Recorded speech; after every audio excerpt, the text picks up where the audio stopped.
உமக்கு மேல் ஒருவரும் இல்லையே, எல்லோருக்கும் மேலாக உயர்ந்தவர், உமக்கு மேல் ஒருவரும் இல்லையே. அல்லேலூயா அல்லேலூயா அல்லேலூயா ஆமென். அல்லேலூயா அல்லேலூயா அல்லேலூயா ஆமென். ஒருவரால் சிருஷ்டிக்கப்படாமலே தாமாக என்றென்றும் இருப்பவர், ஒருவரால் சிருஷ்டிக்கப்படாமலே தாமாக என்றென்றும் இருப்பவர். அல்லேலூயா அல்லேலூயா அல்லேலூயா. இப்பொழுதும் கூட பரிசுத்தமும் பரிசுத்த ஆவியின் அபிஷேகமும் பற்றி ஒரு சில வார்த்தைகளை பைபிளிலிருந்து நாம் தியானிப்போம். இது ஜீவனுள்ள வார்த்தைகள், தேவன் பேசிய வார்த்தைகள். அந்த வார்த்தைகள் எல்லாவற்றின்படியேயும் அவர் செய்து முடிப்பேன் என்று சொல்லுகிறார். ஒரு வார்த்தை கூட கீழே விழுகாது. அவர் நாம் என்ன செய்தால் ரட்சிக்கப்படுவோம், நாம் என்ன செய்தால் மன்னிக்கப்படுவோம், நாம் என்ன செய்தால் தேவனுடைய நீதியாகவே மாறுகிறோம், நாம் என்ன செய்தால் தேவன் கொடுத்த அதிகாரத்தை நாம் செயல்படுத்த முடியும், நாம் இயேசுவை ஏற்றுக்கொள்ளும்போது கிறிஸ்துவுக்குள்ளாக நாம் எப்படிப்பட்டவர்களாக இருக்கிறோம் என்று எல்லாவற்றையும் வேதத்திலே எழுதி வைத்து விட்டார். எழுதி வைத்தது மாத்திரமல்ல, ஒவ்வொரு வார்த்தையின்படியும் செய்து முடிப்பேன் என்று சொல்லுகிறார். அதாவது தேவனே எல்லாவற்றையும் செய்து விடுகிறார் என்று அர்த்தமல்ல, நம்முடைய ரட்சிப்புக்கு தேவையான எல்லாவற்றையும் செய்து முடித்து விட்டார். கவனிங்க, இந்த பூமியில் இயேசுவின் நாமத்தினாலே ஆளுகை செய்வதற்கு, பிசாசுடைய கிரியைகளை அழிப்பதற்கு நமக்கு தேவையான எல்லாவற்றையும் செய்து முடித்திருக்கிறார். நம்முடைய வாழ்க்கையின் முடிவில் பரலோகம் நமக்கு உண்டு என்று சொல்லியிருக்கிறார். அதையும் வருங்காலங்களில் நாம் பார்ப்போம். ஏனால் அதை செய்து முடிக்கிறார். இதுவரைக்கும் கிறிஸ்துவுக்குள் மரித்தவர்கள் பரலோகம் போயிருக்கிறார்கள். இயேசு எப்படி பிறப்பார், எப்படி வளர்வார், எப்படி மனிதனுடைய பாவங்களுக்கு பரிகாரம் செய்தார் என்று எல்லாம் தீர்க்க தரிசனமாய் சொல்லப்பட்டதெல்லாம் நிறைவேறிற்று. இனிமேல் அவருடைய வருகையை பற்றி சொல்லியிருக்கிற காரியங்களும் நிறைவேறும். ஆதலால் நம்முடைய வாழ்க்கையை பற்றி சொல்லியிருக்கிற காரியங்களையும் அவர் நிறைவேற்றுவார்.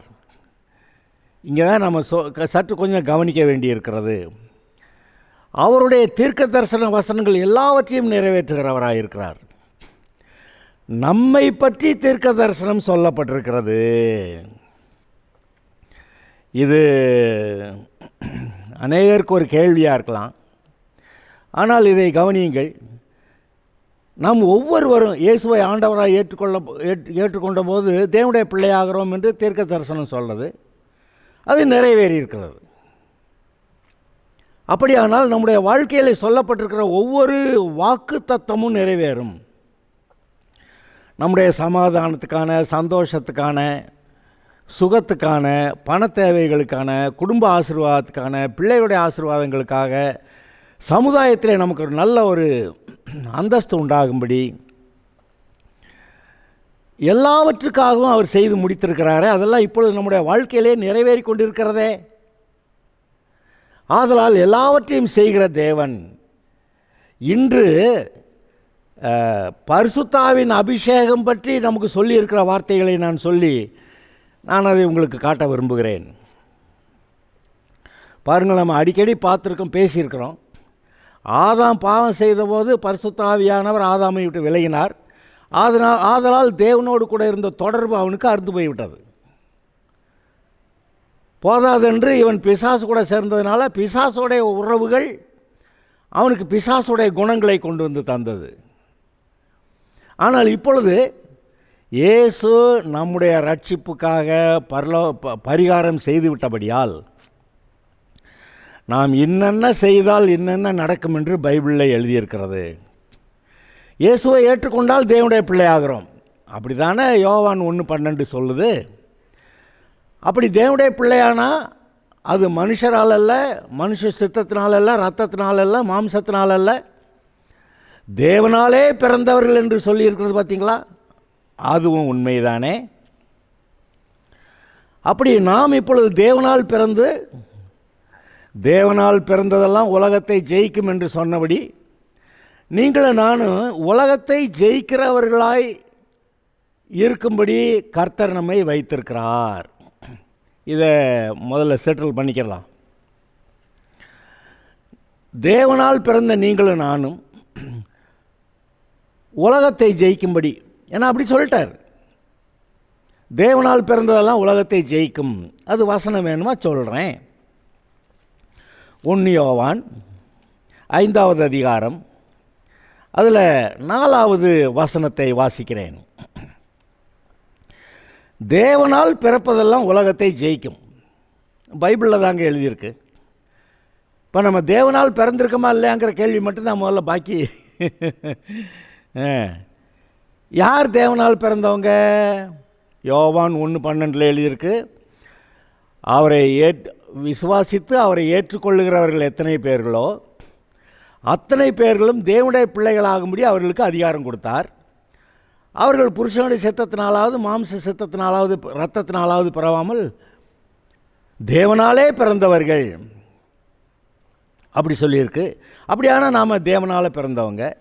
தேவனால் பிறந்தவர்கள் எல்லாம் உலகத்தை ஜெயிக்கும் என்று எழுதியிருக்கிறது. அப்போ நீங்களும் நானும் உலகத்தை ஜெயிக்கிறவர்கள்னு அவர் கர்த்தர் சொல்லிட்டா செய்திருக்கிறாரா இல்லையா? அந்த வசனத்தை முழுசுமாக வாசிக்கிறேன். தேவனால் பிறப்பதெல்லாம் உலகத்தை ஜெயிக்கும். நம்முடைய விசுவாசமே உலகத்தை ஜெயிக்கிற ஜெயம். முன்பகுதி ரொம்ப சந்தோஷமாக இருக்குது. தேவனால் பிறப்பதெல்லாம் உலகத்தை ஜெயிக்கும். ஆனால் அதில் ஒரு ரைடர் போட்டு விட்டுருக்கிறாரு. யாரெல்லாம் அப்படி ஜெயிப்பாங்க அப்படி கேட்டால், நம்முடைய விசுவாசமே உலகத்தை ஜெயிக்கிற ஜெயம். விசுவாசத்தினாலே நீதிமான் பிழைப்பான் அப்படி எழுதியிருக்கு. இங்கே நம்முடைய விசுவாசமே உலகத்தை ஜெயிக்கிற ஜெயம். உலகத்தைன்னா நான் மறுபடி போய் உங்களை ஞாபகப்படுத்துகிறேன். பிசாசோடைய ஒட்டுமொத்த கிரியைகளும் அவனோட சேர்ந்து இந்த உலக மக்கள் போடுகிற ஆட்டங்கள் எல்லாம் சேர்ந்து தான் உலகம் என்று பைபிள் சொல்லுகிறது. உலகத்தில் உள்ளவைகளில் அன்பு கூறாதிருங்கள், ஏனென்றால் அதெல்லாம் தேவனாலே உங்களுடைய பிதாவினாலே உண்டானவைகள் அல்ல அப்படி எழுதியிருக்கு. அப்படியானா உலகம் என்று சொல்லும்போது பிசாசோடைய ஒட்டுமொத்த கிரியைகள் அதை சொல்லியிருக்கிறது. அப்போ நாம் தேவனால் பிறந்த நாம் உலகத்தை ஜெயிப்போம் என்று சொல்லியிருக்கிறது. எத்தனை பேருக்கு இது சந்தோஷம்? கர்த்தருடைய வார்த்தையை விசுவாசிச்சா. என்ன வார்த்தையை விசுவாசிக்கணும்? இப்போ நம்ம தேவனால் பிறந்தாச்சு. இப்பொழுது நம்முடைய வாழ்க்கையில் என்னென்ன ஆசீர்வாதங்கள் உண்டு என்று சொல்லி வாக்கு தத்தங்கள் சொல்லியிருக்கு பார்த்தீங்களா? சுகத்துக்காக அவருடைய தழும்புகளாலே குணமானோம். நம்முடைய பொருளாதார தேவைக்காக ஐஸ்வர்யமுள்ள அவர் நமக்காக தரித்திரரானார். எதுக்கா? நாம் ஐஸ்வர்யவான்கள் ஆகும்படிக்கு அவர் நமக்காக தரித்திரரானார். சிலுவையில் தரித்திரரானார். அப்போ நம்முடைய பொருளாதார ஆசீர்வாதத்துக்கு அங்கே ஏதோ சொல்லியிருக்கிறார், செய்திருக்கிறார். பிறகு ஆதாமுக்கு கொடுக்கப்பட்டிருந்த அதிகாரம் இருந்ததே, அதை பிசாசிடத்திலிருந்து பிடுங்கி மறுபடியும் விசுவாசிகள்கிட்ட தான் கொடுத்துருக்கிறாரு. இதோ பரலோக ராஜ்யத்தின் திறவுகோள்களை நான் உனக்கு தருகிறேன். நீ பூமியில் எதை கட்டுவாயோ அது பரலோகத்தில் கட்டப்பட்டிருக்கும். ஆக நீங்கள் என்ன செய்கிறீங்களோ பரலோகம் அதை அங்கீகரிக்கிறது, அப்படியே செய்கிறது. ஆக உங்களுக்கு கொடுக்கப்பட்டிருக்கிற மேன்மையை நீங்கள் நினைத்து பாருங்கள். ஆதலால் அவருடைய வாக்குத்தத்தங்களை பற்றி நாம் சற்று கவனமாக இருக்க வேண்டும்.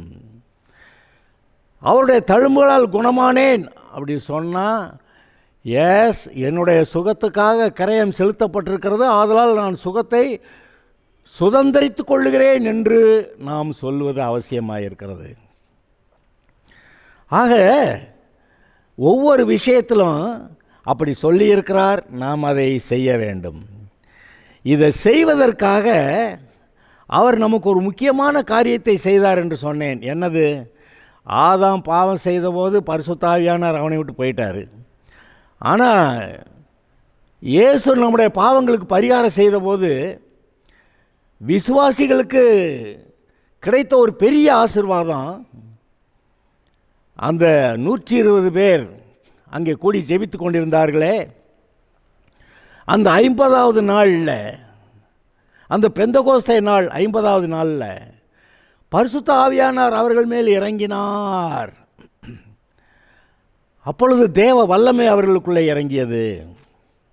அதற்கு பிறகு சீஷர்கள் இயேசு எப்படி அற்புதம் செய்தாரோ அதுபோல அற்புதங்களை செய்து கொண்டு சுவிசேஷத்தை அறிவித்து கொண்டிருந்தார்கள். அங்கே யோசுவா கிட்ட சொன்னது போல, உன்னுடைய ஜீவன் உள்ள நாளெல்லாம் ஒருவனாயிலும் உனக்கு முன்பாக எதிர்த்து நிற்பதில்லை என்று சொன்னது போலவும், கிதியோன்ட்ட சொல்லியிருந்தாரே, பயப்படாதே அப்படின்னு சொல்லிட்டு, பராக்கிரமசாலியே அப்படி சொல்லிட்டு, இருக்கிற உன் பலத்தோட கூட போ. எப்படி? இருக்கிற உன் பலத்தோட கூட போ, நீ இஸ்ரவேலை மீட்டு மீதியானுடைய பிடியிலிருந்து ரட்சிப்பாய் என்று சொல்லி அனுப்புகிறார். இருக்கிற பலன்னா என்ன அர்த்தம்? இன்றைக்கு உங்களுக்கு எனக்கு என்ன பலன் இருக்கிறதோ, இதை விட இன்னும் அதிகமாக பலன் வந்த ஒரு பாடு தான் நான் ஏதாவது செய்யணும் இல்லை. கர்த்தர் வந்து இப்போ என்னமோ பேசிகிட்டு இருக்கிறாரு. இப்பொழுது நமக்கு இருக்கிற பலத்தோட கூட நாம் புறப்படும்படி கர்த்தருடைய அந்த வாக்குத்தத்தங்களின்படி வாழும்படி,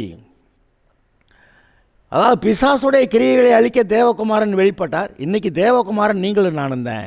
ஏன்னா இவர் அங்கே பரலோகம் போயிட்டார். அவர் பரலோகம் போகிறப்ப தான் அவர் சொல்கிறாரு, யோவான் சுவிசேஷம் 14வது அதிகாரம், யோவான் 14:12 வசனம், மெய்யாகவே மெய்யாகவே நான் உங்களுக்கு சொல்லுகிறேன், நான் என் பிதாவிடத்திற்கு போகிறபடியால் என்னை விசுவாசிக்கிறவன் நான் செய்கிற கிரியைகளை தானும் செய்வான், இவைகளை பார்க்கலும் பெரிய கிரியைகளையும் செய்வான். ஒருவேளை அநேக நாட்களுக்கு பிறகு இந்த வசனத்தை நான் மறுபடி சொல்கிறேன்னு நினைக்கிறேன். இந்த வசனத்தை மறுபடி வாசிக்கலாமா? யோவான் 14:12, மெய்யாகவே மெய்யாகவே நான் உங்களுக்கு சொல்லுகிறேன், நான் என் பிதாவிடத்திற்கு போகிறபடியால் என்னை விசுவாசிக்கிறவன் நான் செய்கிற கிரியைகளை தானும் செய்வான், இவைகளை பார்க்கலும் பெரிய கிரியைகளையும் செய்வான். அப்படின்னா என்ன சொல்ல வர்றாரு? நான் இப்போ பரலோகத்துக்கு போக போகிறேன், என் பிதாவிடத்தில் போக போகிறேன், இப்போ இனிமேல் நான் இங்கே இருக்க மாட்டேன். ஆதலால் நீங்கள் என்னை விசுவாசிக்கிறவன் எவனோ அவன் நான் செய்த கிரியைகளையும் செய்வான், இதை விட பெரிய கிரியைகளையும் செய்வான் என்று சொல்லுகிறார். இது நமக்கு சற்று ஆச்சரியமாக இருக்கிறது, கேள்வி இருக்கிறது. நம்முடைய பலம் பலவீனம் நாம் அதை உணர்கிறோம். இப்போ தான் கேட்டோம், அவருக்கு கிதியோன்ட்ட சொல்லும்போது உனக்கு இருக்கிற பலத்தோட கூட போ அப்படி சொன்னது. இன்றைக்கு உங்களுக்கு எனக்கு இருக்கிற பலத்தோடு கூட நம்ம முன்னேறினோமானா அவர் என்ன சொல்ல வர்றாரு? அவர் செய்த கிரியைகளை நாம் செய்யலாமா, அதை விட பெரிய கிரியைகளே நாம் செய்யலாம் என்று சொல்லுகிறார். அருமையானவர்களே, இந்த வசனத்தில் கொஞ்ச நேரம் நிற்கணும். ஏதோ கேட்டுட்டு போயிட்டால் அது போயிடுது. இந்த ஏதோ ஒன்று நடக்கிறது. நம்ம வாட்டுக்கு வசனத்தை கேட்டுட்டு அடுத்தடுத்ததுக்கு போனோம்னா முன்னாடி கேட்டதை மறக்க பார்க்குது. பார்த்திங்களா? இப்போது நம்முடைய மக்கள், நம்ம தேசத்து மக்களை பாருங்கள், இப்போ ஏதோ ஒரு பிரச்சனைனா ஐயோ அந்த பிரச்சனையா அப்படிங்க இப்படிங்க சொல்லிகிட்டு இருப்பாங்க. எது வரைக்கும்? அடுத்த பிரச்சனை வர வரைக்கும். அடுத்த பிரச்சனை வந்துருச்சுன்னா இந்த பழசை விட்டுட்டு புதுசாக பேச ஆரம்பிச்சிருவாங்க. அதை கொஞ்ச நாள் பேசுவாங்க. அப்புறம் அதை விட வேறு பிரச்சனை வந்துருச்சுன்னா இந்த இதையை விட்டுவிட்டு வேற ஒன்று பேசிகிட்டு இருப்பாங்க. இது நம்முடைய வாழ்க்கையிலும் விசுவாசிகளாகிய நம்முடைய வாழ்க்கையிலும் நடக்கிறது. ஏதோ ஒரு வசனத்தை கேட்டோன்னா அப்படியா அல்லையா அப்படி சொல்லிட்டு அதை சொல்லிகிட்டு இருக்கும்போது இன்னொரு வசனம் வந்துருச்சுன்னாக்க இதை விட்டுட்டு அந்த வசனத்துக்கு போய் ஆக இந்த வசனத்தை சேர்த்து பிடித்து வைத்து கொண்டு நம்ம அடுத்த வசனத்தையும் கவனித்தோமானா ஓகே. ஆனால் என்ன நடக்கிறது பொதுவாக? இது மறந்து போகிறது. புதிதான ஒரு வசனம் வருது, அதுக்கு ஒரு அல்லேலூயா. அப்புறம் இன்னொரு வசனம் வருது, அதற்கு ஒரு அல்லேலூயா. ஆனால் எல்லா வசனங்களையும் பிடித்து வைத்து கொள்ளும்படி கர்த்தர் கேட்கிறார். இப்பொழுது இந்த வசனத்தை நாம் பிடித்து வைத்து கொள்ளும்படியாக ஒரு சில நிமிடங்கள் இந்த வசனத்தில் நான் நிற்க விரும்புகிறேன். ஏன்னா கொஞ்சம் நேரம் அடித்தா அது ஞாபகத்தில் நிற்கிது. இப்போ என்னத்தை ஞாபகத்தில் நிறுத்தணும்? மெய்யாகவே நான் உங்களுக்கு சொல்லுகிறேன், நான் என் பிதாவிடத்திற்கு போகிறபடியால். பூமியில் இருந்த வரைக்கும் அவரே எல்லா வேலையும் பார்த்தாரு. கடலை அதட்டினார். அவர் 5 அப்பம் 2 மீனை வச்சு 5000 பேரை போஷித்தார். அநேக குருடர்களுடைய கண்களை திறந்தார், செவிடர்களுடைய காதுகளை திறந்தார், சப்பானிகளை நடக்க பண்ணார். அப்புறம் எவ்வளவு அற்புதங்கள் எல்லாம் செய்தார். செய்துட்டு இப்போ என்ன சொல்கிறாரு? நான் செய்த கிரியைகளை தானும் செய்வான். ஏன்னா இவர் அங்கே போயிட்டாராம், பரலோகத்தில் போய் தேவனுடைய வலது பார்சத்தில் உட்கார்ந்துட்டார். இப்போ அவர் இங்கே இல்லை. அப்போ அவருக்கு பதிலாக நாம் செய்ய சொல்கிறார். அதுக்கு எப்படி அவர் தேவனுடைய குமாரன் பரிசுத்தாவியில் நிறைஞ்சிருந்தார், அவர் செஞ்சார் அப்படின்னா அங்கே தான் வருது. இயேசுவை ஆண்டவராக ஏற்றுக்கொண்டவர்கள் அந்த 120 பேர் அந்த சீஷர்கள் அங்கே கூடியிருந்த போது பரிசுத்த ஆவியானவர் இறங்கினார். தேவ வல்லமை இறங்கியது. ஒருவேளை நீங்களும் நான் இன்னும் கொஞ்ச நேரம் கர்த்தருடைய சமூகத்தில் அமர்ந்து காத்திருந்து ஜெபித்தா, என்ன கணக்குன்னு நான் சொல்ல விரும்பலை. அன்றைக்கு சீஷர்கள் எப்படி 40வது நாள் அவர் பரலோகத்துக்கு ஏறி போகிறார்.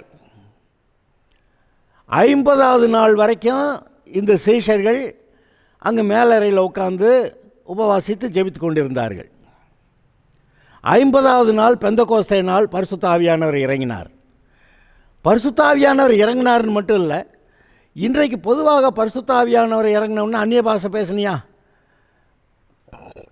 ஓகே, பேசிட்டியா? அப்போ ஆவியின் வரம் உனக்கு இருக்குது, ஆவியின் அடையாளம் உனக்கு இருக்குது, அதோட நின்று போகுது. ஆனால் பரிசுத்த ஆவியானவர் இறங்கின அந்நிய பாஷை மட்டுமா? எனக்கு ஒரு பெரிய கேள்வி இருக்கிறது. பரிசுத்த ஆவியானவர் மட்டும்தான் அந்நிய பாஷையில் பேசுவாரா? பிசாசோடைய ஆவி இறங்கினாலும் அந்நிய பாஷையில் பேசுவாங்களா? ஒரு கேள்வி இருக்கிறது. அப்போ எந்த ஆவியில் இவங்க வாழ்க்கையை நடத்துகிறாருங்கிறது இவர்களுடைய வாழ்க்கையை பார்த்தா தான் தெரியும். இவங்க அந்நிய பாஷையில் பேசுனாங்கன்னொன்னே பரிசுத்தாவியில் நிறைஞ்சிட்டாங்க அப்படியெல்லாம் நான் நம்ப விரும்பலை. இவங்க பொய்காரர்களாக இருந்து இன்னும் குறிப்பிட்ட பாவத்தில் இருந்துக்கிட்டு சில ரகசிய பாவங்கள்லையும் இருந்துக்கிட்டு இவங்க நான் பரிசுத்தாவியப்பட்டேன், அந்நிய பாஷை பேசுகிறேன் அப்படிலாம் சொன்னால் எனக்கு கேள்விதான்.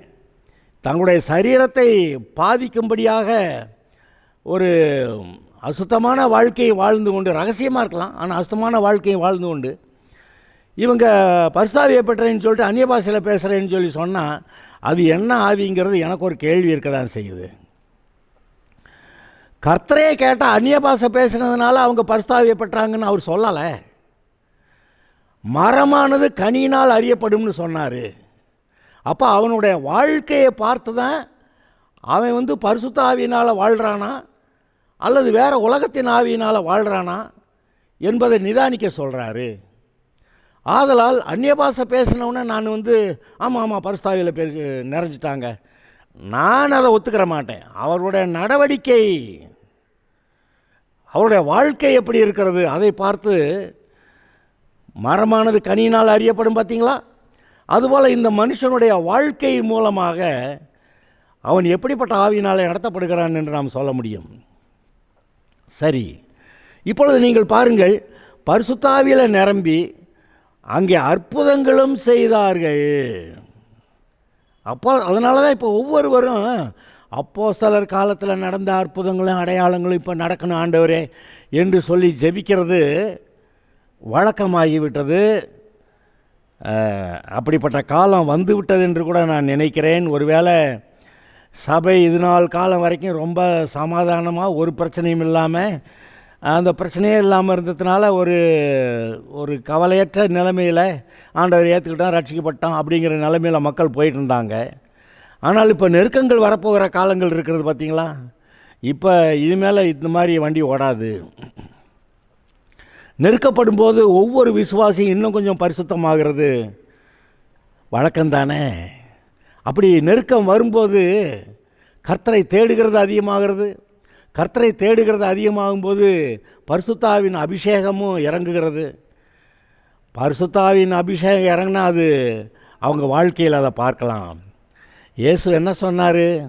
அப்போஸ்தலர் 1:8 பரிசுத்த ஆவி உங்கள் மேல் வரும்போது நீங்கள் பலனடைந்து எருசலேமிலும் யூதேயாவிலும் சமாரியாவிலும் பூமியின் கடைசி பரியந்தமும் எனக்கு சாட்சிகளாக இருப்பீர்கள் அப்படி சொன்னார்.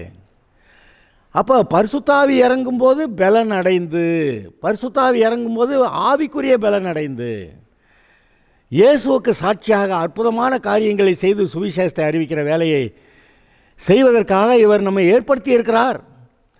இப்படி மலைகளிலே வருகிற சுவிசேஷனுடைய பாதங்கள் எவ்வளவு அழகாக இருக்கிறது, சுவிசேஷனுடைய பாதங்கள் எவ்வளவு அழகாக இருக்கிறதுன்னு கூட கர்த்தர் சொல்கிறாரு. அதாவது அவ்வளவு அதை மேன்மைப்படுத்துகிறார். இந்த சுவிசேஷத்தை உலகத்தில் அறிவிக்கிறது ஒரு மேன்மையான காரியம். அறிவிக்கிறவர்கள் மிகவும் மேன்மையானவர்கள். அவர்களுடைய பாதங்கள், அவங்க முகம் எப்படி இருந்துச்சா இல்லை எப்படி ட்ரெஸ் பண்ணியிருந்தாங்க அதை கேட்க விட்டுட்டு, அதை சொல்கிறத விட்டுட்டு அந்த சுவிசேஷத்தை அறிவிக்கிறவங்களுடைய பாதங்கள் மலைகளின் மேல் எவ்வளோ அழகாக இருக்கிறது அப்படின்னு கர்த்தர் பேசுகிறாருன்னா,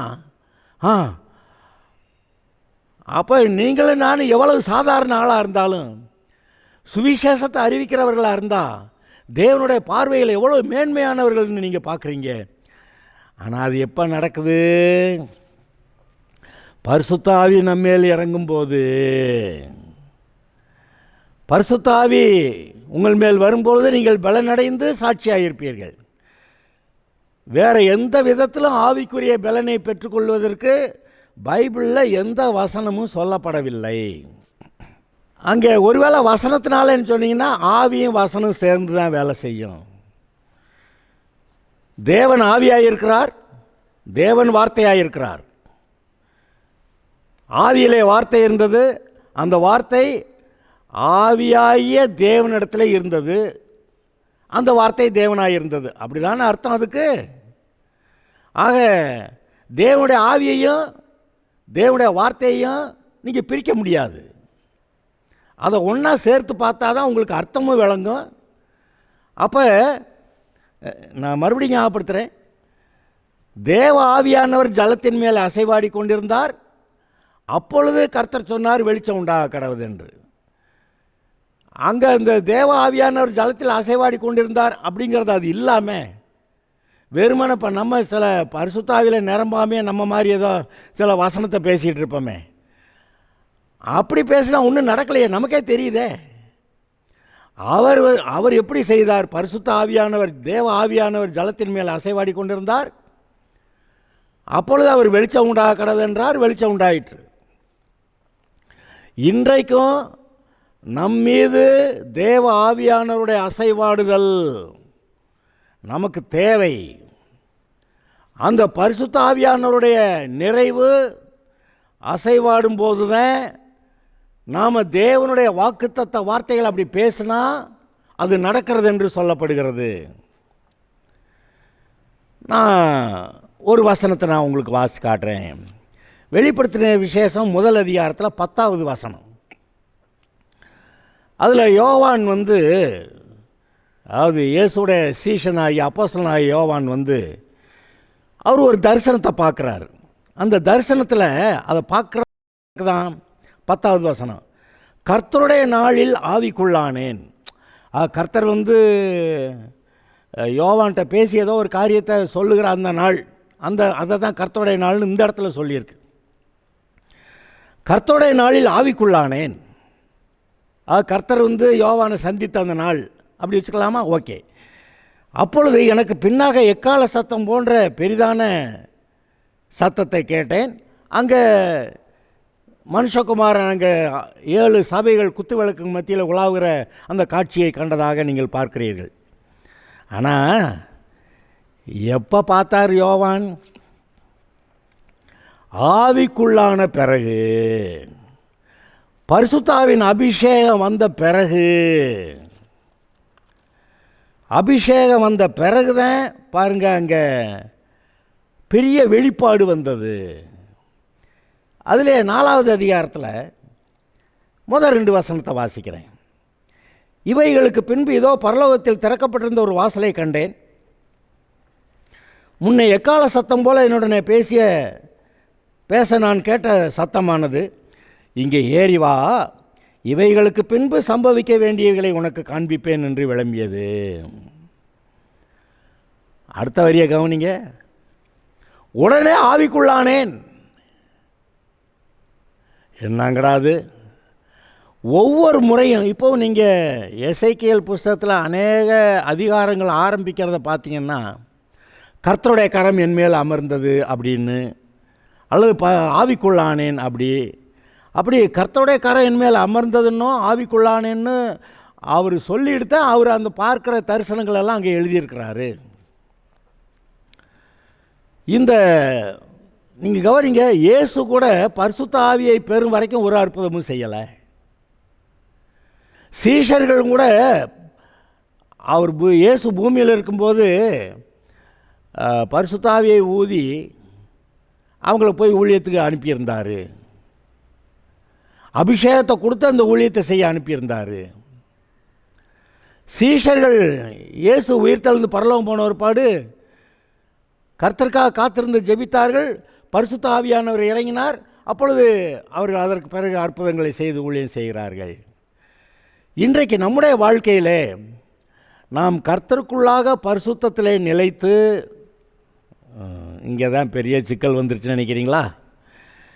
இந்த பரிசுத்தத்தை அவர் கொடுக்கிறார். நான் எப்படிங்க பரிசுத்தமாக்குறது? அவர் நமக்கு பரிசுத்தத்தை கொடுக்கிறார். ஆரம்ப கட்டங்களில் அவர் நமக்கு பரிசுத்தத்தை கொடுக்கிறார்.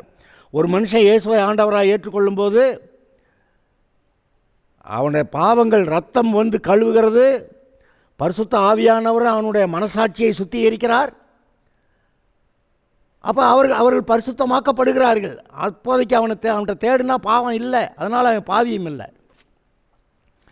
ஆனால் இந்த விசுவாசிகள் அதுக்கு பிறகு பாவம் செஞ்சு அபிஷேகத்தை கோட்டை விட்டுருவாங்க.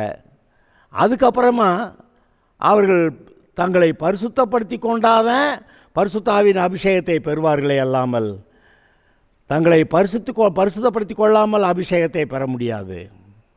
ஆதலால் இப்பொழுது நான் உங்களுக்கு சொல்லுகிறேன், நீங்கள் எந்த அளவுக்கு கர்த்தருக்குள்ளே பரிசுத்தம் அடைகிறீர்களோ, அதாவது உலக காரியங்களை நம்மை விட்டு விலக்க வேண்டும்.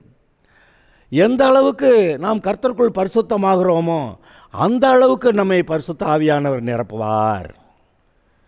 இதுக்கு போய் மன்றாட உருண்டு பிறண்டு அது தேவையில்லை. இருதயத்திலே பரிசுத்தமாக வேண்டும். சில தீர்மானங்கள், சரியான தீர்மானங்கள், குவாலிட்டி டிசிஷன்ஸ் நாம் எடுக்கணும். இது முதல் இந்தந்த காரியங்களில் பரிசுத்தமாக இருக்க போகிறேன், இந்த வசனங்களை நம்ப போகிறேன், அதன்படி நான் முன்னேற போகிறேன் என்று சில தீர்மானங்களை சரியாக எடுக்கும்போது கர்த்தர் அங்கே வருகிறார், உதவி செய்கிறார். நீங்கள் அபிஷேகத்தில் நிரம்புவீர்கள். பிறகு பார்த்தீங்கன்னா இயேசு செய்த கிரியைகளையும் செய்வீர்கள், அதை விட பெரிய கிரியைகளையும் செய்வீர்கள் என்று இயேசுவே சொல்லி இருக்கிறார். இந்த வசனங்களை சற்று தியானியுங்கள், நினைத்து கொண்டிருங்கள், பாருங்கள், பைபிள் எடுத்து வாசிங்க, அதை சற்று தியானம் பண்ணுங்க, ஆவியில் நிரம்புவீர்கள். நீங்கள் உங்களே பரிசுத்தமாக்கிக்கிறவீங்க. அப்பொழுது பரிசுத்த ஆவியானவர் நிரப்புவார், பலன் வரும், ஆசீர்வாதமாக இருப்பீர்கள். Okay, God bless you.